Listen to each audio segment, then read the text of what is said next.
Namazda hər gün deyirik Maliki Yevmiddin. Maliki Yevmiddin nədir? Qiyamət gününün sahibi sənsən. Güya buranın sahibi kimi. Biz orada niyə deyirik? Burada demirik. Qiyamət. Çünki orada qiyamətdə hamı baş düşəcək ki, həqiqi mülkün sahibi odur. Burada hələ anlamır. Orada Allah sual verəcək məhşərə. Məhşərə verilən sualdır, ayədir bu. Limənil mülk. Mülk kimindir? Kim cavab verir? Hamı susur. Cavab vermək üçün gəlin mən öz dilimə sahibi olum. Deyim ki, sən. Mən dilimin də sahibi deyiləm. Allah bir anlıq götürüb hər şeyi. Limənil mülk cavab verin görüm. Heç danışmır.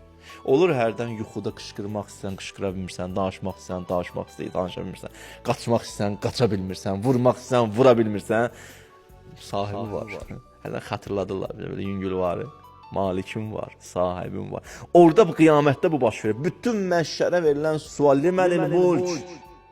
Sükut. Cavab özü verir Allah. Lillahil vahidil qəhqar. Mənəm bu aləmin sahibi. Anladınız indi? Ariflər bu dünyada bunu anlar.